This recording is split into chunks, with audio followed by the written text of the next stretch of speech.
Well, a very good morning to everybody. Welcome to Europe Calling, and it is today the 17th of January 2025. Our weather is very seasonal. I think you expect this sort of weather at this time of the year. Colder. We've got rain at the moment. It's rained all through the night. The visibility to the mountain, not very good. But I'm going to have a chat with Axel Stella, and we're looking at water in a very specific way. Let me just see what we can do technologically by getting the right link.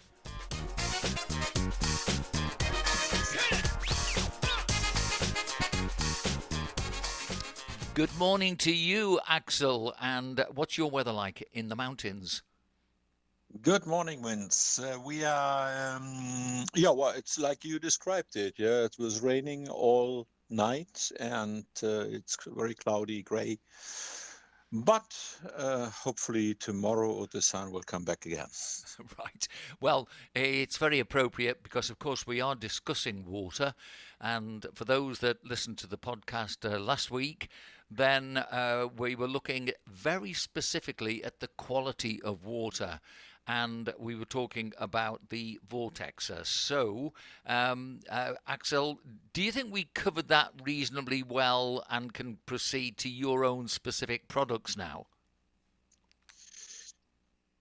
Yeah, we did. We did in fact, but you see, water is such a wide thematic, and it's so important for us because we all consist, one say 70%, one say 99% on water.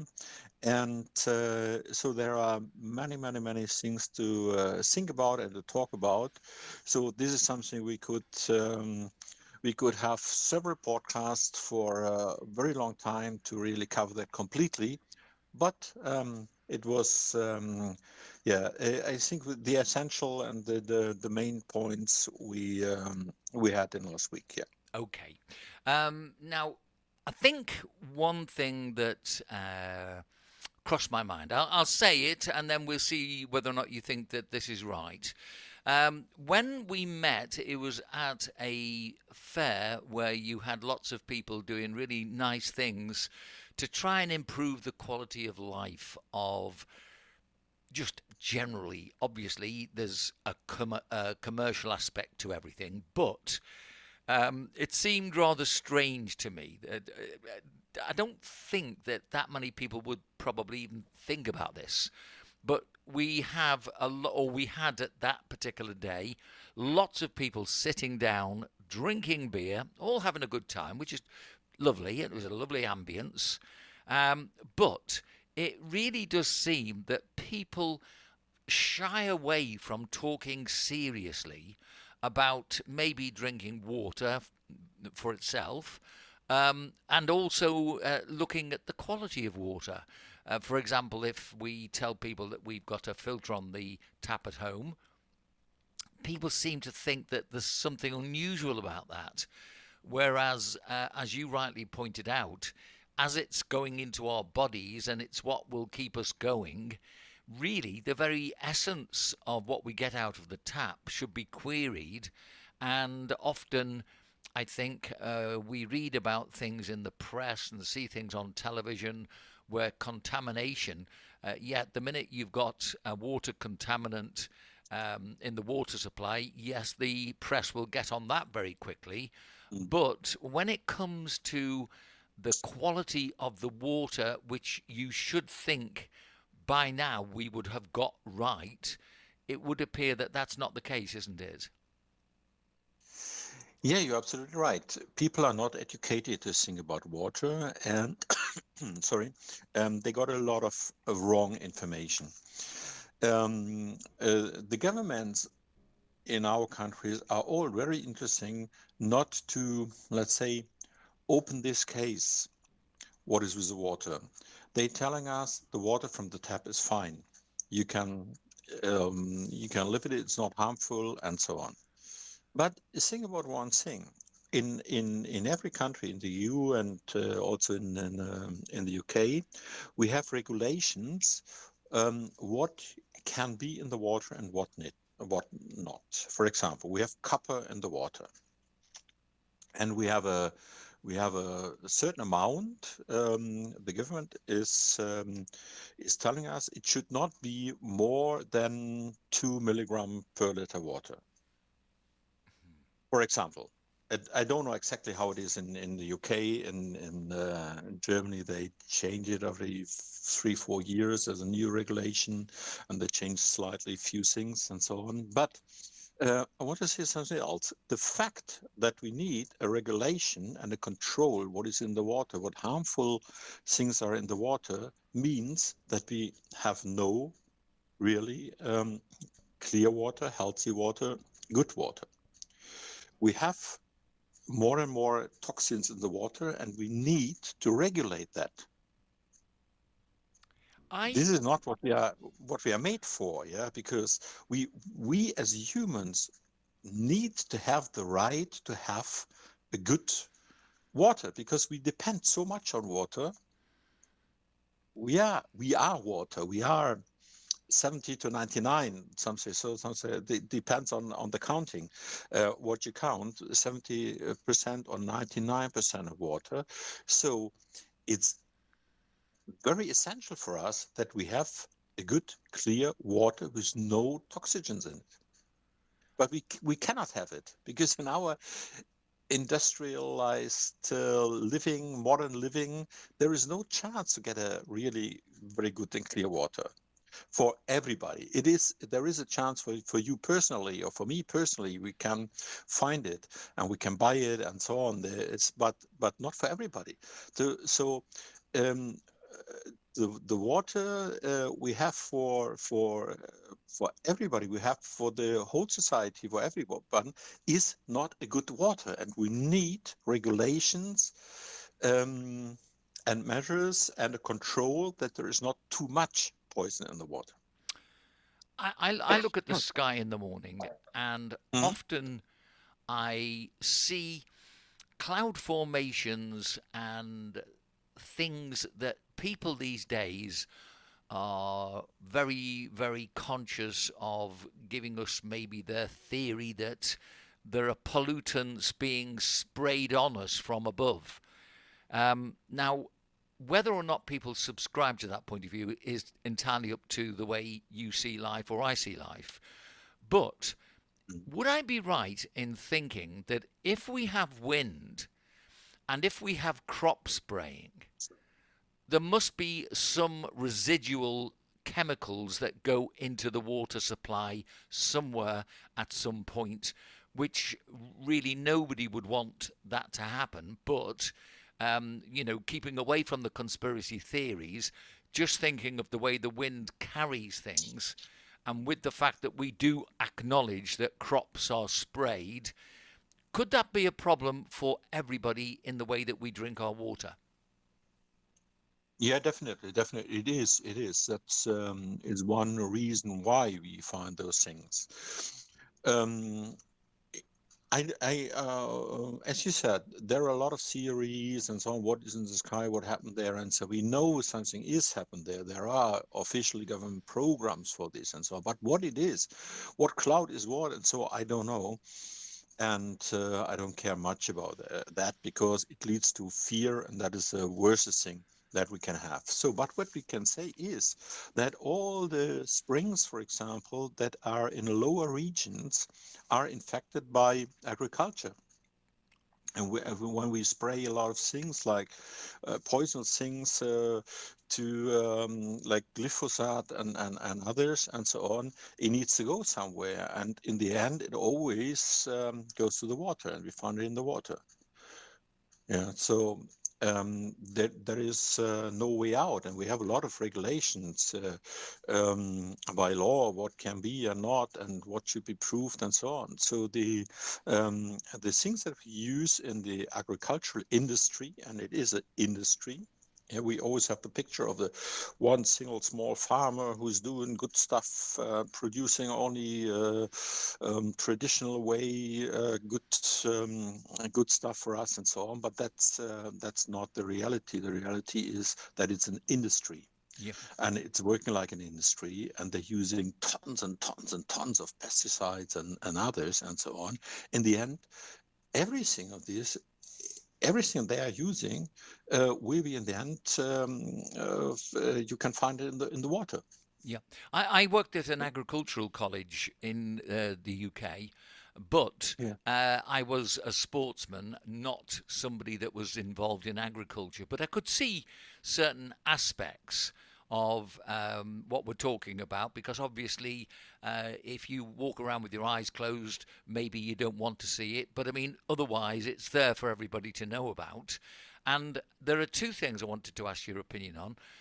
Now, obviously, one that I've grown up with, and I know that you will have done as well, is this business of putting fluoride in the water. Yeah. What is your take on fluoride? Because I was always given the indication that it was supposed to be protecting our teeth, whereby I'm reading a lot of other information that there was something rather sinister about fluoride being added to the water. So, what do you think of that one? Yeah, well, fluoride is a poison. Huh? It's a Yeah. poison that infects our brain, Yes. and the effect it could have on the teeth, it's a very low one. I don't believe that it has an effect on the teeth or on the bones. There are other things needed. So um, yeah, well, this is not understandable things. Fortunately, it's not so much in the EU. It's in UK. It's in America, and in some other countries, but it's only in a few countries. And you cannot from the fingers they deliver from the medical departments. You cannot see a really effect on better teeth or better bones. It's quite often the opposite. If you see the US, for example, Yeah. yeah, it doesn't make you healthier, but it's a poison that in the end, if you take enough, then it infects the brain, and it has a very yeah, well, it's a poison. Yeah, so And is it this is and it also appears in toothpaste, which again, yeah, uh, yeah, yeah, yeah. it, Well, me not, me not. Yeah, so I go to the eco market and buy a toothpaste without fluoride, and yes. there are a lot of existing, and this is one of the main thing. I would never do it, to use a toothpaste with fluoride.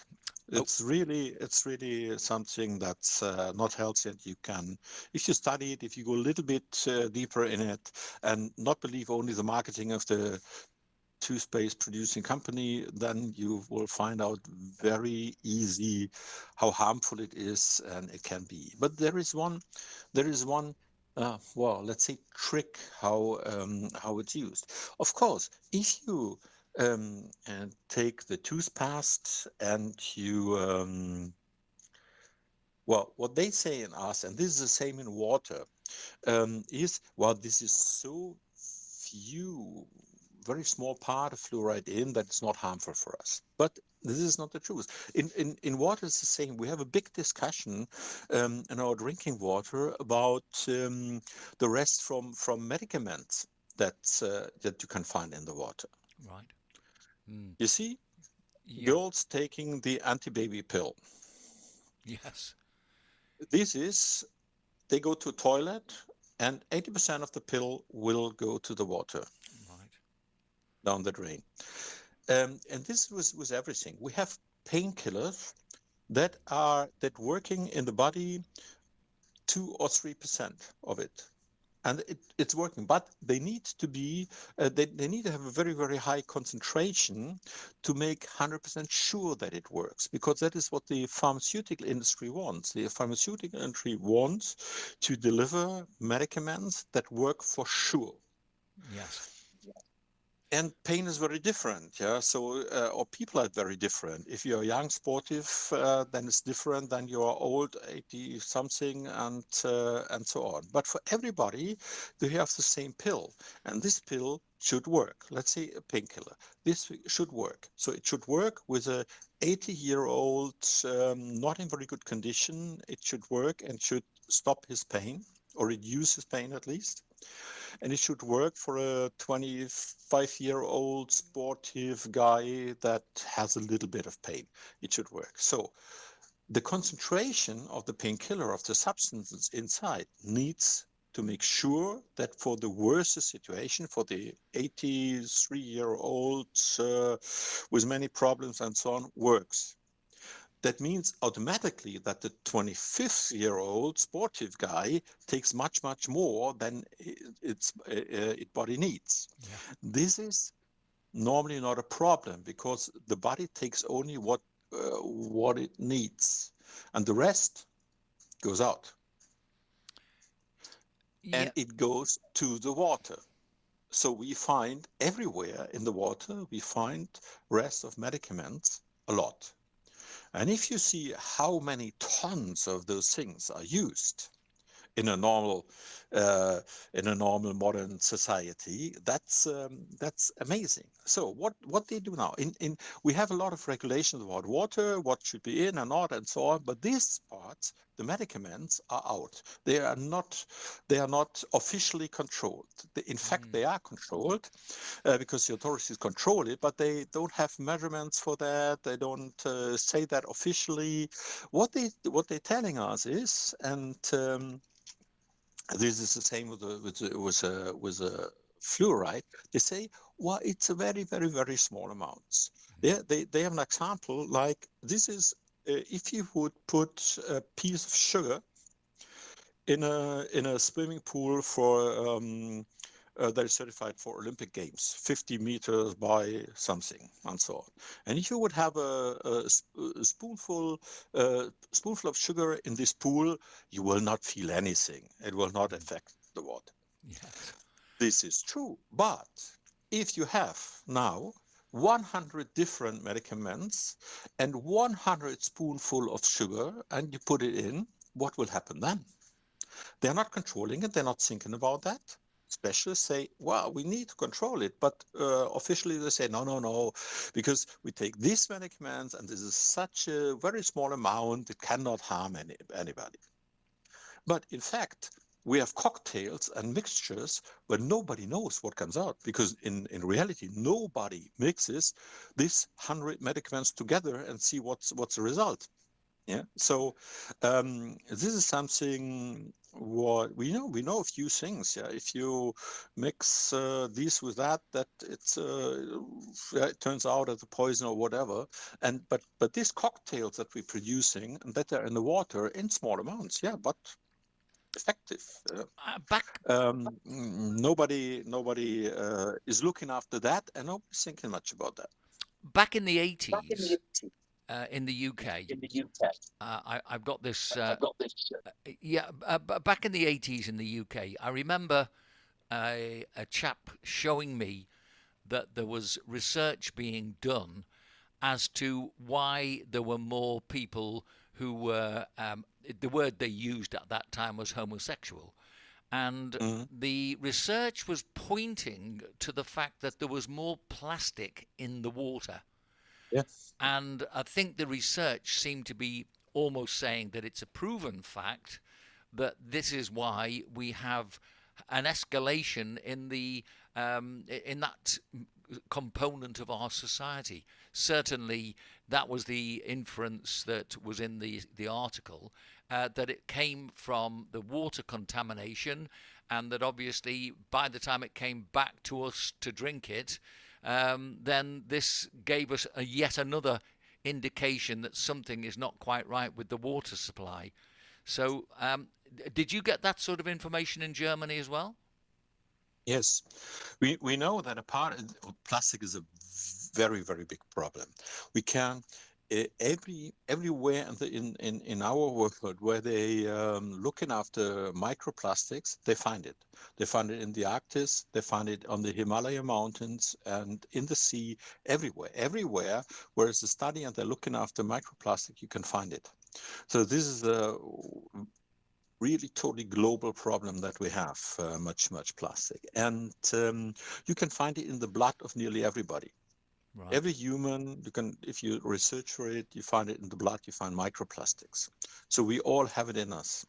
And we know that a part of the plastic works like a hormone. and that can explain those things. Yeah. Parts of the plastics is like a hormone, yeah, what can change our hormones or can influence our hormones or our hormone system. Uh, Another totally different but interesting, another interesting point for me was to learn that we have a water parliament here in Valencia. I think it's claimed to be the oldest water parliament in the world. And so that means that there is a meeting or gathering of certain people who decide who actually gets the water. Now, did you know this? And if that is the case, what do they actually decide? Do they actually look at the quality of the water as well? Well, I heard about that, but I don't have certain information about that. How I understood it, it's simply the water rights that you have in agriculture here. If you buy a piece of land, you normally buy it with a water right for a certain amount of water, and this is how this is distributed in the area. It's not about the quality of water. It's Which what I understand, but I'm not 100% sure about that. which goes back to a theme, doesn't it? That it's all about the control. They're not too worried about what the water actually contains. It's just a question of who gets it. So you can see there's Mm. probably a bit of truth in that as well. Okay, well, look, we will come back to water, I am sure, but I want to look at your Yeah. specific products that you have on your website Yeah. because it's to see anything that can help anybody that listens to our podcasts enjoy a better, more fruitful life. So I'm going to look at Oxymel now, which is something Yeah. which you can tell me about because it's your product. Yeah, yeah, it's something we are producing ourselves in different variations, 4 different we have in the moment, and oxymel is something very fascinating. It's existing, in fact, more than 4,000 years. It was described in old Egypt. It was described. Hippocrates wrote about oxymel. It was used in the traditional Chinese medicine. It was used in Ayurvedic medicine. It was used by Van Galen, renowned medic in before the Middle Age, and it was used in the Middle Age. Hildegard from Bingen had it, and so on and so on. So it was used really over all cultures, everywhere in the world, over thousands of years. But then it was totally forgotten. And it has a renaissance now since about 20 years, a little bit more than 20 years, because there was a German, Austrian lady, in fact, she studied at the University of Vienna, and she heard about that in a lecture about historic medical things, that there was something existing like that, and she picked it up.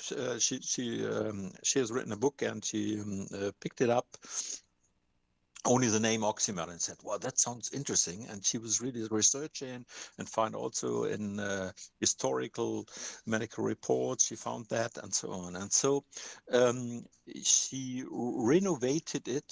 She made it a modern version of it, and she brought it again on the market. And now it's not very well known, but people know it, and it's coming back, and it's something very helpful.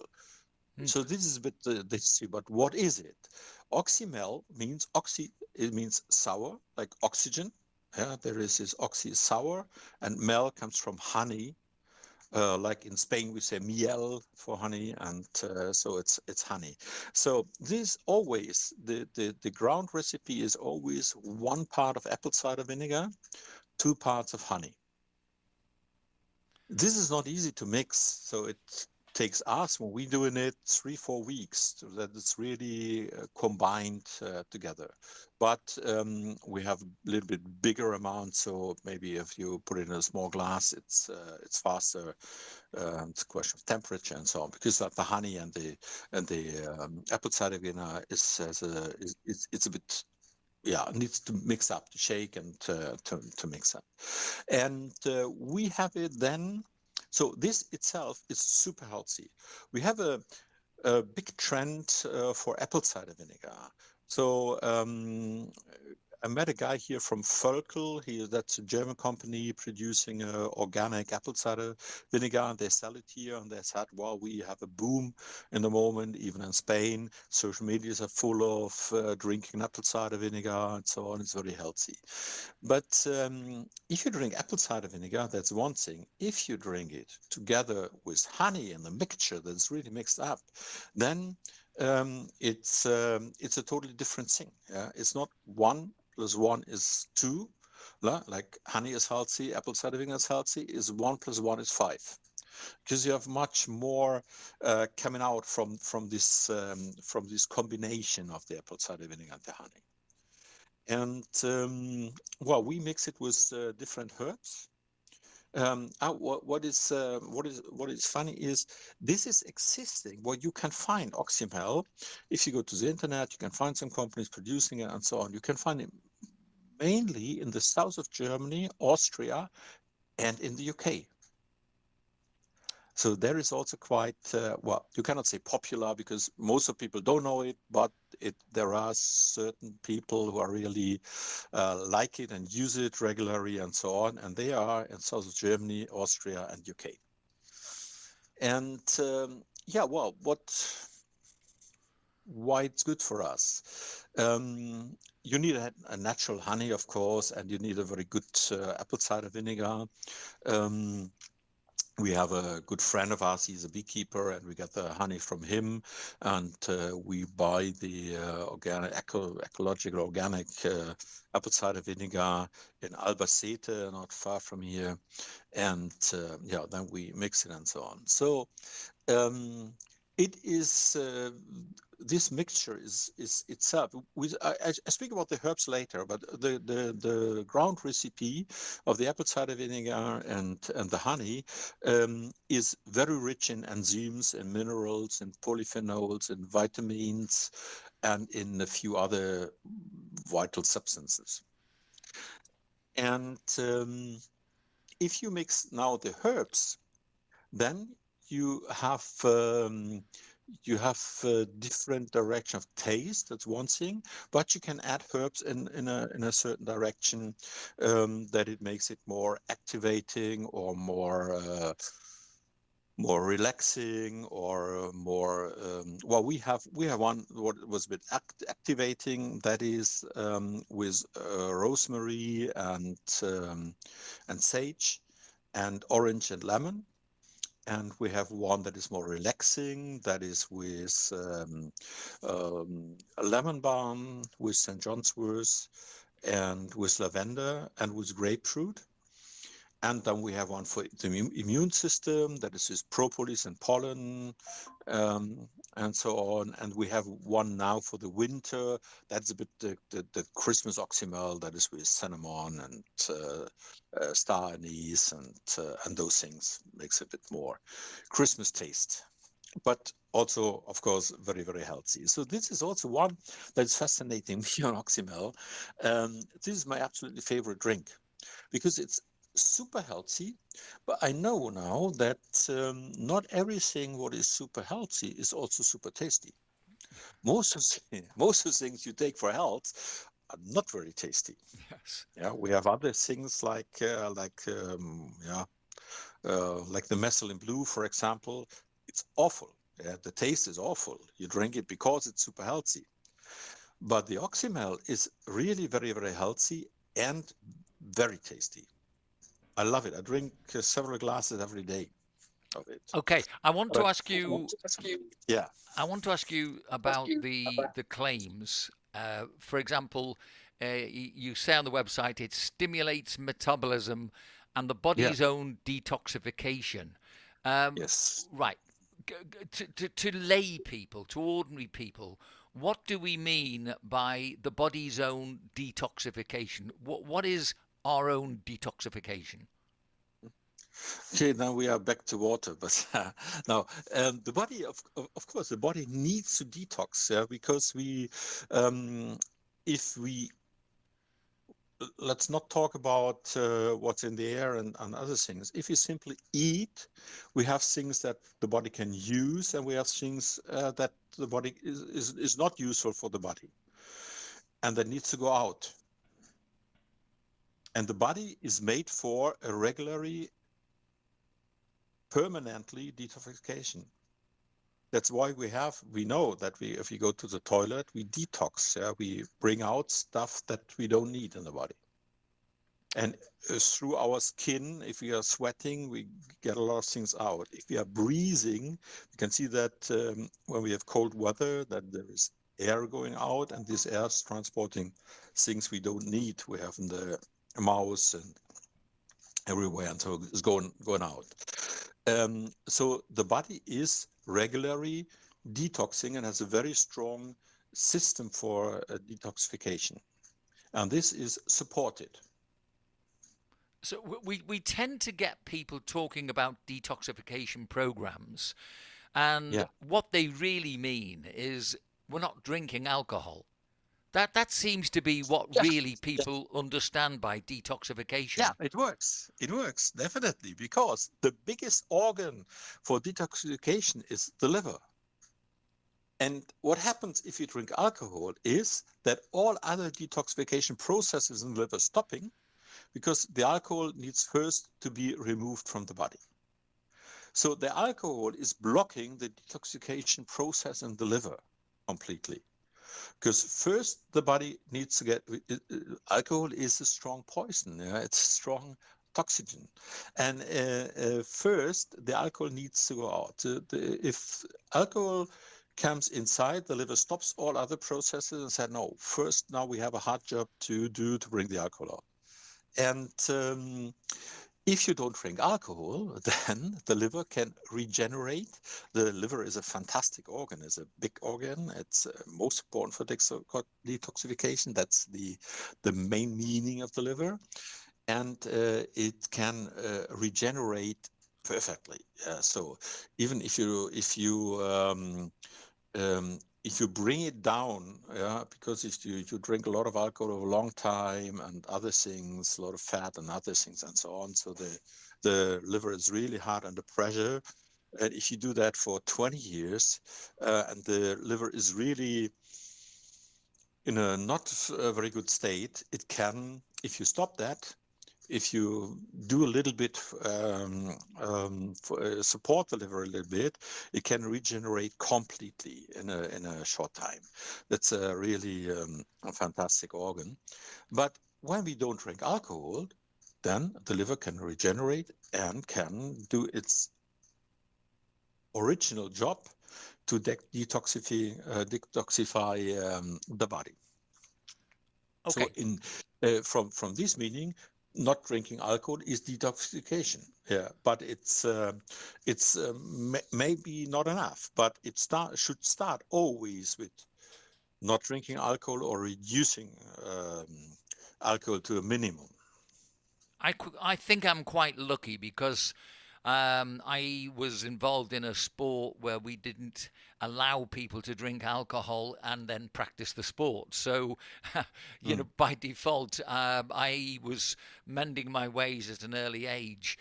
If you've had a lifetime of drinking, which a lot of people out here do mm. have, Yeah, yeah. often older people, people with what they would tell me is great education, um, they still will sit and drink a lot of wine and a lot of beer Mm, and tell me that there's nothing wrong with that. But mm, I am not sure about this. I would say that for the number of people that I have had close to me who have died, a common denominator, especially with women drinking wine, has been mm, the size of the stomach. That seems to be mm, something that mm. really people just don't seem to want to understand. Yeah, well, you're absolutely right. Yeah, so well, there is well, we live in Spain. The weather is nice. You sit outside, you meet friends, and so on. So many people think it belongs to the lifestyle that we have here to drink alcohol. If you go, let's say today is Friday, there is a big vegetable market in Denia at a nice place, La Via, and there are all pubs around, and people sitting there. They have they buy good food stuff on the market, nice vegetables, and then they sit in the restaurant beside that and drink wine. Today, maybe not. The sun is not shining. They cannot sit outside. But normally on a sunny day, they sit there and they meet friends there and they sit there and drink wine. This is a normal lifestyle. I know a lot of German, especially old Germans, moving to Spain, sitting here and so on, and they really start heavy drinking because they don't have much to do and it's a kind of a lifestyle and they yeah sit there or go to the camping sites here Yes. everywhere. Yeah, in the camping site, it's quite normal that at 12 you start drinking. So and then they tell you, yeah, but this is a lifestyle, but this is what I need. I need to live and things and so on. I know a woman here. She's totally ill, and she has really, really so much healthy problems. But when I see her at 1 or 2 o'clock somewhere, she's sitting somewhere and drinking wine. I don't know how much per day, but I didn't. So if I see that, it's very clear where her problems come from, or what she should do to recover and to have a chance to change that. But people are not doing that. People saying, "Well, I need that, and this is my life, and I enjoy it, and so on." But isn't it much more joyful to have a stable, mentally and organic, stable body, and feel younger and healthy and do things?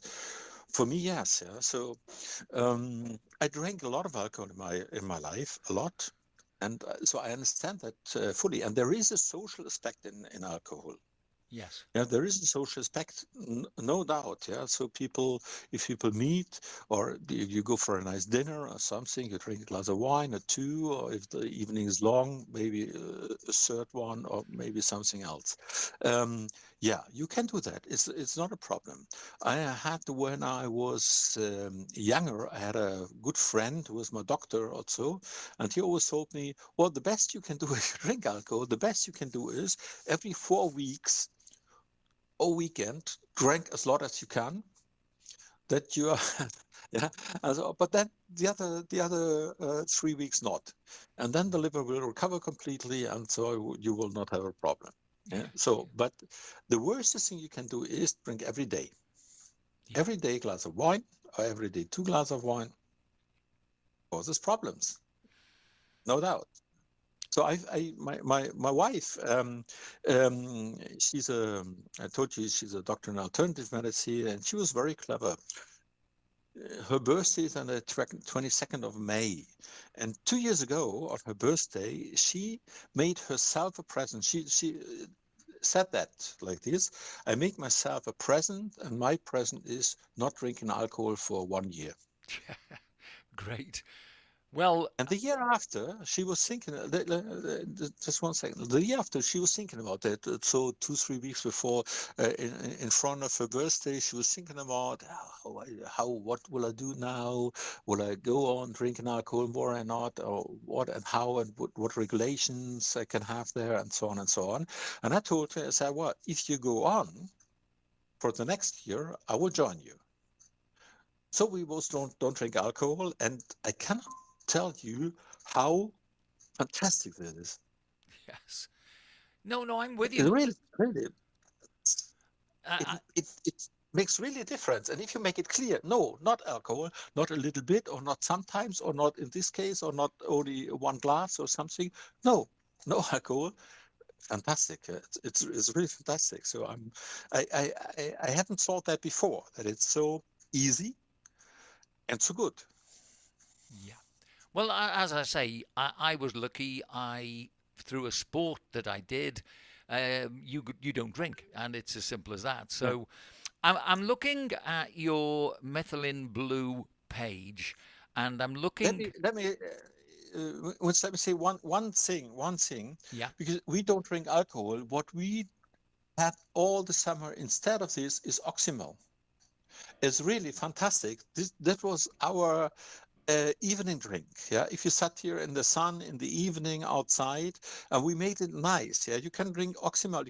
You have a spoonful with a glass of water. You can have sparkling water or normal water, whatever you like, and you drink it. One glass a day is very healthy for digestion. It's probiotic, prebiotic, and so on. Very nice. But it's such a nice, fantastic taste that we drank it in the evening instead of alcohol. And we had a big glass, sometimes a big wine glass, and we put some frozen fruits in it, a little bit of Oxymel, some sparkling water, and it's a perfect summer drink. Perfect summer drink. If somebody wants to test that, now Yeah. normally they'd have to go to the likes of the market that maybe you'd see these type of products. What would be the quickest access for people to get hold of that? The quickest access is tomorrow on the Mercat de la Terra in Chalon. We are there.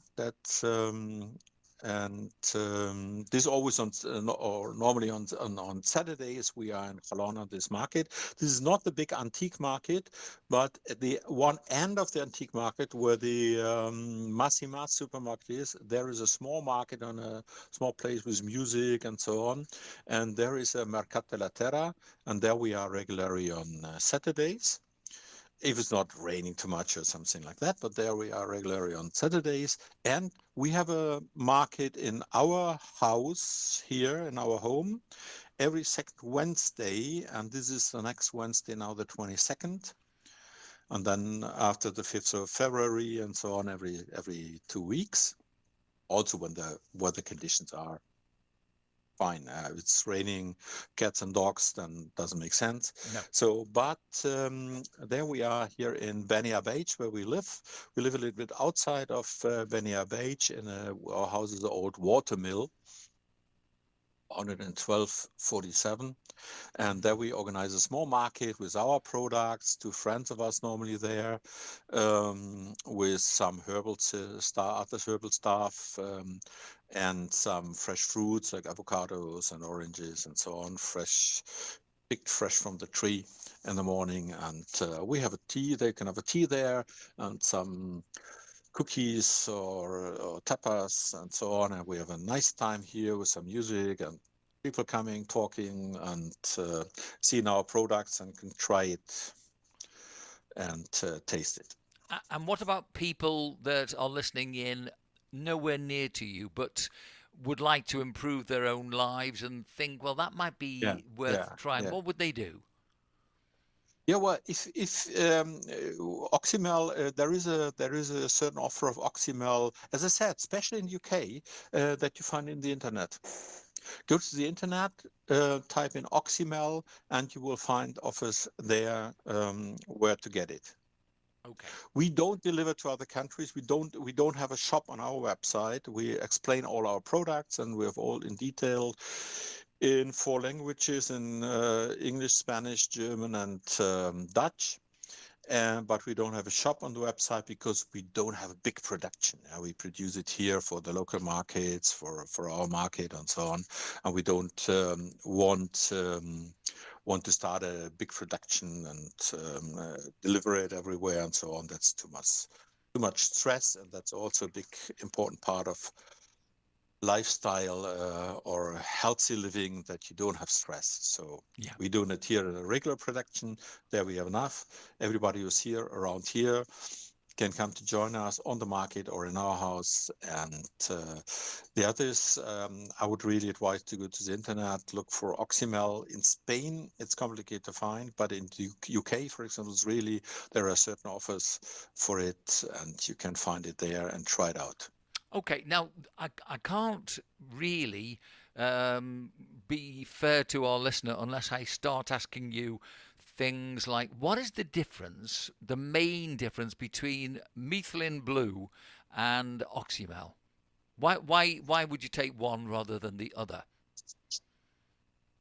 Well, this is a completely different product.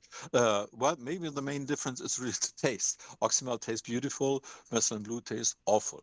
But this is something completely different. Methylene Blue is the only product we have that is a right pure chemical artificial product and not a natural product. Methylene blue was discovered by a German chemistry, Heinrich Caro, in 1876. And the reason why he developed it was to find something what can color cotton blue. Methylene blue is something where all the genes for a long time were colored blue with methylene blue. Now they have different methods for it, but so it comes from the industry really, and was produced for coloring cotton blue, and it's very deep blue and really intense blue. And then there was another German Nobel Prize winner, Nobel Prize for medicine, that was Paul Ehrlich, and he found out that it's useful for health. And but it's a totally different thing than the Oxymel. Well, from what I was looking at, for example, I'm looking at the Oxymel. I always think it's interesting to see what is claimed for the product. So, cerebral shielding as a Yeah, guardian for the central nervous system. yeah, My yeah. wife, for example, does have problems with different falls that she's had, with the nerves. Obviously, a problem. Um, Even going as far as something like sciatica. Would that be part of the claim for this particular product? Yes, yes, yes. And this is in the literature. It's you see, it's existing since 1876, so it has a long history, and it's a lot of research and things done on that. And it's an official medicament that you can use in a hospital also for certain reasons. It's an antidote for different poisons and so on. And it's there are a lot of studies and things and so on. Yeah, for the cerebral shielding is can be very strong. They say in the literature that if you start to having degenerative conditions, you start with Alzheimer's or something, that can turn it really completely the other way around, and you can get rid of it. So Methylene blue is very strong, and there are 2 points. I have on the website. I have put it in 10 points. This is from what I got from the literature from different books about Methylene blue. I selected these 10 points, and there are 2 points that are the reason for all this, why it's working. And the one thing is on the list is the point number 8, that it's really detoxing very um, no, number 7. Sorry, Yeah, I'm reading the it. Okay. detox, the detoxification effect. Yeah, so it can really detox this the cells inside. Well, let me tell you one thing before. There are a few things that you can hardly find in other substances that work in there. For example, methylene blue is hypophil and lipophil. So it means it works with fat and with water. Normally, everything you take, uh, it's either water soluble or fat soluble. It can work with fat in the body or with water in the body. Like, for example, curcuma. Yeah, um, um, you need fat for it, or vitamin D3 or something. You need fat for it to that it can work in the body. This methylene blue is one of the very few things that can work with both, with fat and with water. That's the reason why it can go in every cell. Yeah, it comes in every cell because of this ability that it has. And therefore, it's ideal for detoxing the cells. It can really even bring heavy metals out of the cells.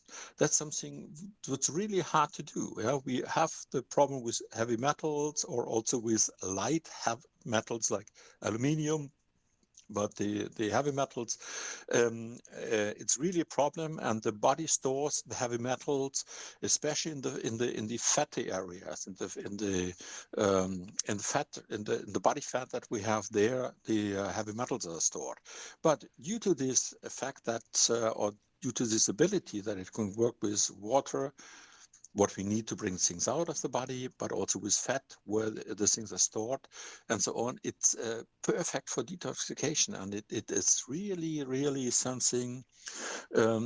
My wife was doing that 30 years, heavy metal detoxification, and it's really science to do that, and it's really complicated, but Metal Impedu can do it.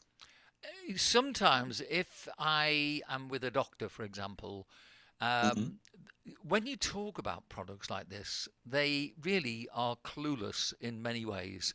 They really don't seem to understand anything other than write a prescription and send you off to the pharmacia to try and get a few drops or pills or whatever.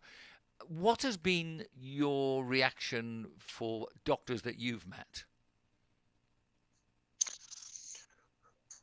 Well, I have a lot of, I know a lot of doctors. I worked a long time in with hospitals and with a lot of doctors. I have good friends that are doctors, and so on. So, and for example, I have a good friend. He's a doctor in Germany, head of a department in a hospital, surgeon, and so on. He said, "Yeah, well, we don't know this. We don't know these things. We are not Mm, trained. We are trained for." Um, um, what is the problem? What medicament can help for it? yeah. So 9 of 10 times, or 99 of 100 times, you go to a doctor, you come out with a recipe, and you go to the pharmacy and get your pills. And this is sometimes very helpful and very good, but very quite often it's pure treatment, yeah, because they don't look behind it. They don't see the real reason for it. Why it could help, and so on. And if it's not in the catalog of the pharmaceutical industry, they don't know these things. Well, Yeah, or very few of them. many years ago, long before it became a quick 2 or 3 days down in a hotel or something like that, I did a course on hypnotherapy. And one of the things that we were learning at that time was basically that the doctors seem hell bent on knocking out the red light rather than getting down to the root cause of the problem. Now, Yeah. with the likes of methylene blue, will that possibly be claimed to be getting down and looking at what can cure what could be a structural problem? If you see what I mean, if you've got somebody with for example, osteoarthritis, that is Mm. degenerative, isn't it? So Yeah. can that be cured? I mean, I really, when I Yes. talk to doctors, they seem to think that that can't be cured. Yeah. Well, this is and yeah, there are many things where officially doctors say that cannot be cured, but it can be cured, and there are examples, and there are lots of examples. But these examples are seen then something strange that happened only once in certain cases, and this is not real. You have to understand. You have to understand that medicine, the modern medicine that we have now, school medicine, um, the basis for it are theories. Nearly everything in medicine is a theory. Cancer is a theory. Nobody knows what cancer really is. There is a theory what it is, and on this theory is based all the therapies and the treatments are based on a theory. Yeah, it's a theory, Mm. and this is in most of the other cases. It's the same. It's a theory. So that means they can always say, well, we don't know exactly. And this is a clear process. If you see what doctors thought 100 years ago or 50 years ago, and now there is a development, of course, because you could find out you have different methods in picturing things in laboratory medicine and so on and so on. Yeah, but a lot of this, that's why we always have or sometimes have conflicts there, because we have a theory that is 80 years old, and we have now a new method in researching things in a laboratory, where we found out, oh, well, this theory cannot be true, but we don't have another one, so we still act like this. Mm. Because there are processes and there is education, there are other things, and so on and so on. So to change something in medicine is very, very complicated. Yes, Yes, I'm coming from a very different way of looking at this. I can remember 1984, for example. I ran a marathon and we raised money for the cyclotron, which was a big machine Mm. for treating cancer, and this was near to Liverpool where we were living. And after all the years that we've been giving money, raising money, finding different ways to try and help people not get cancer. I don't really think that the picture is that much different to when I first lost my uncles and my relatives through cancer and through my life.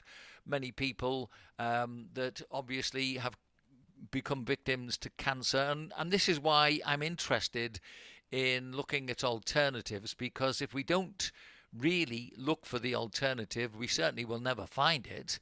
And Yeah. by looking at the sorts of products that you're selling on your website and taking to these markets, I think we can also still see that you've got people who basically, it's almost like they don't want to be informed. They want to sit and drink beer and listen Yeah. to the music rather than go and have a chat about their own body and their own health. That seems to be, it just seems to be a fact of life. People don't seem to be Mm. wanting to find the answers, do they?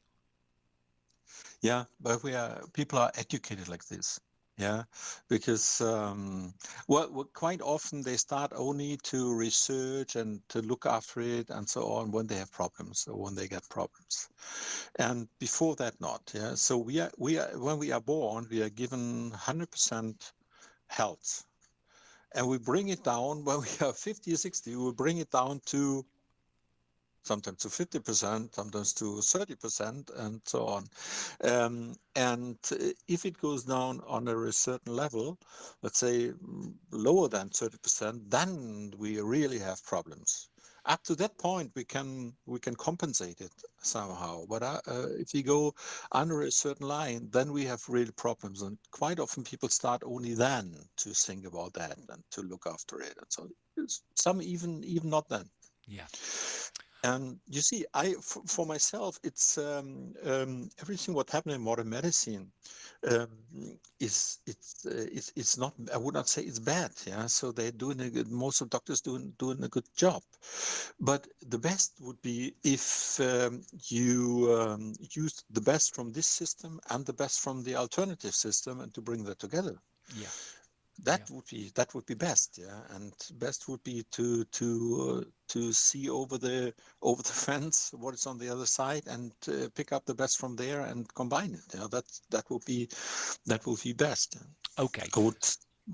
Well, look, I'm going to keep to my promise to always. We only finish on the hour Yeah. because, quite honestly, I just think people do find it difficult to concentrate after an hour. Yes. Um, Yes. Yes. I think we've looked at a couple of very interesting alternatives for people who maybe would like to explore these alternatives. I've stated why I do it. And Yeah. certainly, I want to come and see you and get some Oxymel. And I think we'll probably even try the other one as well, because I think, from what you're telling me, the very minimum we can do is actually try it. I would Yeah. like you, if you to finish the podcast for me, if you can just remind people of where they can find you on the internet, please. Yeah, on the internet it's very easy. We have an internet webpage that's called thankyoumothernature.net. Thank you, Mother Nature, in one word, .net.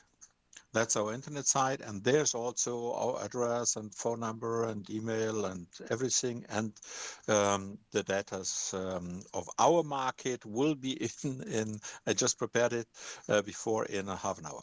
Okay, right. Well, in that case, I'm going to say thank you very much indeed, Axel. And if you can just stay on the line for me, I'll just put our music on to say that we've finished the podcast. And I look forward to our next chat. Thank you very much indeed. Thank you.